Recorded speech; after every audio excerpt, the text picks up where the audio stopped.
I never meant to stay this long. That was the first thought in my head when I realized the tea in my mug had gone cold. Clara sat across from me at the kitchen table, legs crossed, fingers idly circling the rim of her glass. The afternoon light came in thin through the blinds, striping her sweater with pale gold. She wasn't looking at me, not directly, but her eyes kept returning in quick glances, the kind you pretend are nothing until they start to weigh on your chest. Her hair was a little messy, pulled back in a way that didn't hide the strands that had slipped free. It made her look softer, not the sharp, put-together Clara I usually saw when I came over with Matt, her son, to hang out. Only Matt wasn't here today. He'd left hours ago for work, telling me I could stick around until the rain stopped. That was 4 hours ago, and the rain hadn't let up once. "You're quiet," she said, her voice low, like she was testing the air between us. I shrugged, not trusting my mouth to work without spilling something I shouldn't. Just listening. To what? I thought about saying the rain, but the truth was it was the sound of her breathing and the pauses between her sentences. I don't know. A faint smile tugged at her lips, like she knew I was lying but wouldn't press. She leaned back, letting the chair creak, and for a second I thought she might get up. Instead, she stayed there, studying me like she was making sense of something. It wasn't the first time we'd been alone, but it felt different now. The silence wasn't casual. It was full, crowded with things neither of us had decided to say. Her sweater sleeves slipped back as she reached for her glass, and my eyes caught on the thin silver bracelet around her wrist. I'd seen it before, but today it looked almost delicate, like if I touched it, she might pull away. "Do you ever?" she started, then stopped, shaking her head as if erasing the sentence. "What?" I asked, my voice softer than I meant it to be. Her gaze flicked to mine, held it for a second too long, and then she looked away. Never mind. I wanted to ask again, to push past whatever line she'd just drawn, but my chest felt tight, like I already knew the answer, and it was safer not to hear it out loud. The rain hit harder against the windows, the sound filling the kitchen until it was almost a curtain between us and the rest of the world. I realized then how rare this was. No interruptions, no Matt, no reason for me to leave. Clara took a slow sip of her drink, set it down, and folded her hands on the table. She wasn't smiling anymore. "Evan," my name from her mouth sounded different. Lower, steadier, like it carried a weight I wasn't ready for. I opened my mouth to say something, anything, but the words got stuck somewhere between my throat and my chest. She tilted her head slightly, eyes narrowing in that way people do when they've decided to take a risk. "I've wanted this longer than you think." The words didn't just land. They rooted themselves in me. My pulse kicked, and I couldn't tell if I was leaning toward her or if it only felt that way because every part of me suddenly ached to be closer. Before I could answer, before I could even process, the sound of the front door unlocking snapped the moment in half. The sound of the front door unlocking jolted both of us. Clara's eyes shifted, not with panic, but with the kind of caution you use when you've been caught in a thought you shouldn't have. But it wasn't Matt. It was just the delivery guy, dropping off a box, barely stepping inside before he was gone again. The moment had been interrupted, but not broken entirely, like a candle flame that flickers in wind, then steadies again. Clara exhaled, leaning back in her chair. I noticed her hands, fingers laced tightly together, knuckles pale. "You okay?" I asked. "I'm fine," she said quickly, then softer. "I'm fine." But I could hear something else underneath. I'd known Clara for a little over 2 years. Back when Matt and I first became friends, I'd come by to watch games, raid their fridge, crash on the couch.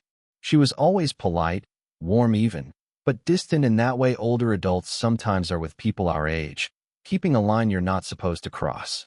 I'd never thought much about it, until 6 months ago. Matt had been out with friends, and I'd stayed to help Clara fix a leaking faucet. That was the first time I noticed her looking at me differently. Or maybe it was the first time I noticed myself looking back. Now, sitting here, I wondered if she remembered that night too. "You said," my voice felt unsteady, so I let the rest of the sentence die. Clara's eyes met mine, and for a second she didn't blink. "Don't repeat it," she said quietly. "Why not?" "Because some things are easier if they stay unsaid." I thought about the age gap. About Matt. about how this would look to anyone else. I thought about the last time I'd seen my own mom smile like that, before my parents split and she stopped smiling at all. Were you married long? I asked before I could stop myself. Her lips pressed together. 21 years. We were kids when we met. I think we loved the idea of each other more than the reality. Who ended it? He did. I let him. She rubbed her wrist absent-mindedly, as if the memory left a mark there. And I told myself I was fine. I didn't know what to say, so I said nothing. The rain had softened, but inside, the air still felt heavy, like it was holding onto the storm. Clara looked at me in a way that made me forget I was supposed to be careful. You're too young to understand how lonely it can get. My mouth opened, ready to argue, but instead I found myself saying, I'm not as young as you think. She held my gaze, and the seconds stretched. When she finally stood, I thought she was ending it, putting space back between us. But she walked past me, close enough that her sweater brushed my shoulder. She stopped at the counter, reached for a mug, then hesitated. Without looking back, she set it down, rested her hand lightly on my forearm, just long enough for me to feel the warmth of her skin, and then she let go. The touch was nothing, and it was everything. I didn't sleep that night. Every time I closed my eyes, I felt the press of Clara's hand on my arm again. Not the touch itself, but the way she'd done it. Slow, like a thought she'd decided to act on without asking herself if she should. The next afternoon, I stopped by to drop off the charger Matt had left at my place. I told myself I wouldn't linger. I told myself I wouldn't even step inside. Clara opened the door before I knocked twice. Her hair was damp, like she'd just showered, and she was wearing one of those loose, soft sweaters that looked like it had been washed 100 times. You could have texted, she said, but she stepped aside to let me in. Matt's keys were on the counter. He's here, I asked, suddenly aware of how my chest had tightened. He's upstairs. On a call. She paused. You want coffee? I should have said no. Instead, I followed her to the kitchen. We didn't talk much. The air between us wasn't awkward exactly, just charged. She handed me a mug, her fingers brushing mine again. It was nothing, and it was everything, again. I sat at the table, trying to focus on the steam curling from my coffee. She leaned against the counter, watching the rain slide down the glass door. Last night, I started. She cut me off without looking at me. Don't. Why? Because he's here, she said, and then, quieter. Because I'll say more than I should. We both froze when the stairs creaked. Matt appeared in the doorway, phone still pressed to his ear. He grinned at me, mouthed hey, then turned back toward the living room. Clara didn't move until the sound of his voice faded again. You should go, she whispered. I don't want to. Her eyes flicked to mine, a split second of hesitation that almost tipped us over the edge. She stepped closer, leaning on the back of the chair beside me. The scent of her shampoo was still fresh. This is dangerous, she murmured. That's not a no. Her lips parted slightly, but she didn't answer. The silence between us was thin and trembling. I could see it in her eyes, the same pull I felt, and I swear if she'd moved even a fraction closer, I would have closed the distance. Footsteps again. She straightened so fast you'd think I'd imagined it. Matt walked back in, still on his call, grabbing a bottle of water from the fridge. He glanced between us, but didn't linger. Clara's hands were steady as she picked up her own mug, but she didn't meet my eyes. I set my coffee down and stood, heart hammering. At the door, she finally looked at me, just one look, and I knew it wasn't over. 3 days passed without seeing her. It shouldn't have mattered. We weren't anything, not really, but the quiet felt heavier than it should. Every time my phone lit up, I hoped it was her. Every time it wasn't, I told myself that was good. Safer. Then, Saturday night, Matt texted. Movie night. Come over. I almost said no. Almost. When I walked in, Matt was in the kitchen making popcorn. Clara was at the sink, sleeves pushed up, rinsing a glass. Her eyes met mine for half a second before she looked back down, but the glass in her hand stilled. Hey, I said. She nodded without turning fully toward me. Hi. Matt came in, tossing me a beer. She's not watching with us, he said.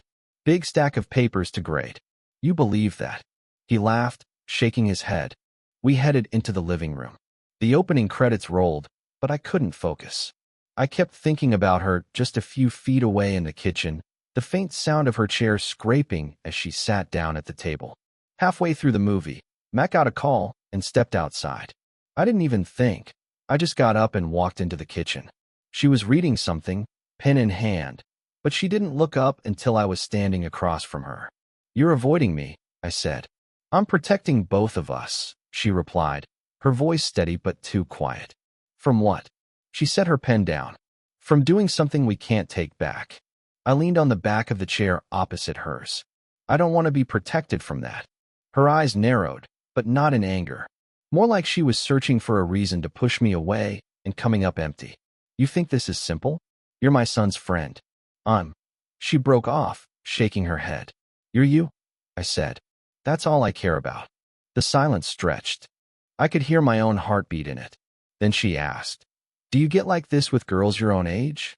"No," I said immediately. "Only with you." That made her flinch, not like it hurt, but like it landed too close to where she'd been trying not to feel. She stood abruptly, walking toward the counter, and I followed without thinking. When she turned, I was already too close. "This is wrong," she whispered. "Then tell me to stop." Her breath caught. She didn't. Her hand brushed mine as she reached for the glass behind me. Neither of us moved away. I could feel the heat of her skin, the faint tremor in her fingers.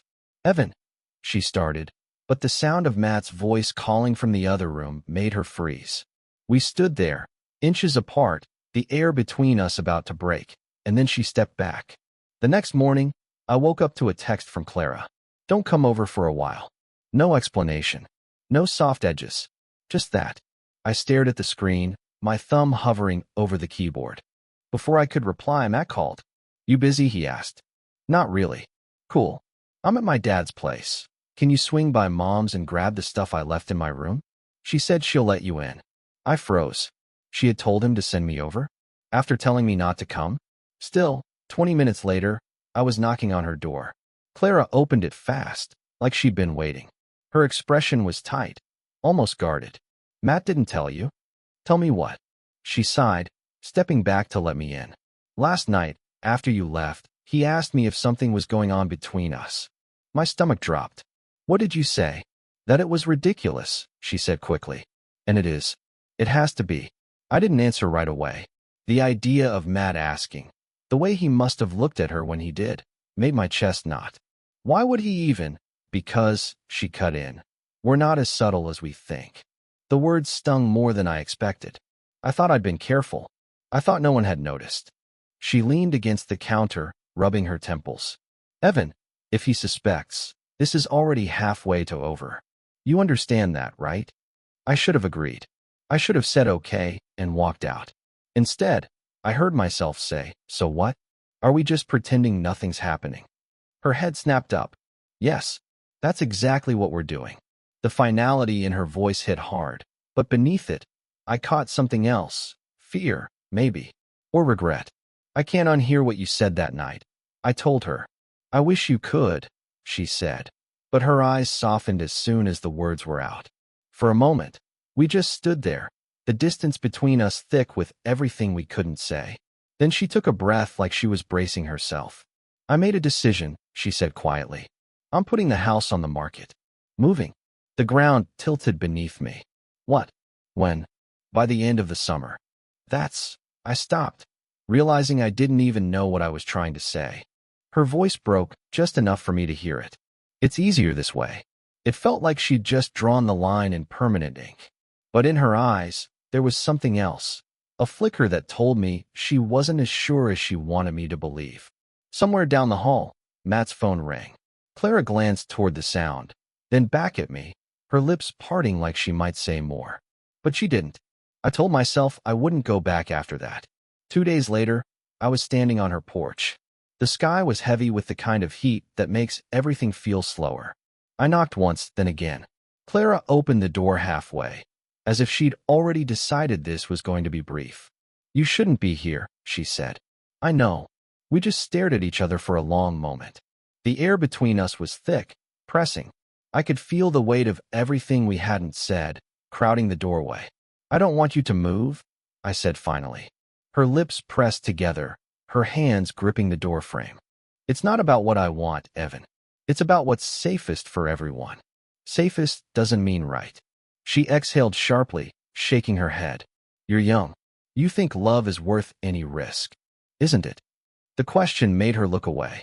I stepped forward, and she didn't move back. You said you've wanted this longer than I think. Was that a lie? Her throat worked before she answered. No. Then tell me to leave for the right reason. Tell me you don't feel it anymore. Her eyes met mine again, and they were too full for her words to match. I can't. The silence after that was the kind that changes things. She opened the door wider, just enough for me to step in. I don't know who moved first, maybe we both did. But suddenly, I was close enough to see the faint freckles at the bridge of her nose, to feel her breath catch. This is a mistake, she whispered, but her voice had no conviction. Then let's make it together. Her laugh was quiet, almost broken, and then her hands were on my face. Not tentative this time, certain. We kissed like the question had been burning a hole between us for months. It wasn't smooth or perfect. It was messy, urgent, human. When she pulled back, her forehead rested against mine. We were both breathing hard. I don't know what happens next, she said. Neither do I. She smiled faintly, but it didn't reach her eyes. That's the part that scares me. We stood there in the quiet, the decision made but the future still a blur. Outside, the air shifted, the sound of a car pulling up. Matt's car. Her hands slid from my face, lingering just a second longer than they needed to. Go, she said, her voice almost breaking. I hesitated, then stepped back toward the door. Our eyes locked one last time, a wordless understanding passing between us, that something had changed, and it couldn't be undone. When I left, she was still standing in the doorway, watching. The next week passed in fragments. A text from Matt about a party. A glimpse of Clara's car pulling out of the driveway as I drove past. An unread message I'd typed to her and never sent. She didn't reach out, and I didn't push. Not because I didn't want to, but because what happened in her kitchen had already said everything. The for sale sign went up on Wednesday. I saw it when I was heading home from work, the white post glaring in the sunlight. My first instinct was to turn around, knock on her door, and tell her not to go. My second was to keep driving. I did the second. 2 days later, she came to the coffee shop where I work. I noticed her the second she walked in. Hair tied up, sunglasses still on even though it was cloudy. She ordered a black coffee, but instead of leaving, she sat at the far table by the window. When my break came, I went over. She didn't look surprised to see me. I wanted to see you, she said. My chest tightened. Then why haven't you? Because, she interrupted gently. If I saw you too soon, I'd change my mind about leaving. We sat there in a kind of quiet that wasn't awkward anymore, just full. She told me the move was final. Smaller place, different part of town. A fresh start, she called it. And us? I asked. Her eyes softened. We happened. That's not nothing. It wasn't the answer I wanted, but it wasn't nothing either. We talked about small things after that. Her grading, my job, Matt's plans for the summer, like normal people. But under it all, there was a thread, invisible but strong, pulling tight every time our knees brushed under the table. When she got up to leave, I walked her to the door. The sky was about to rain again, the air thick and cool. I'm not saying goodbye, she said, half smiling. Good, I said. I'm not either. She reached up, fingers brushing my cheek just once, like a final note in a song you don't want to end. Then she turned and walked into the gray afternoon. I stood there until she was gone, the space she'd left behind somehow both heavier and lighter. We hadn't promised anything. We hadn't planned anything. But I knew, the same way you know rain's coming before it starts, that this wasn't the last time. Some stories don't end. They just wait.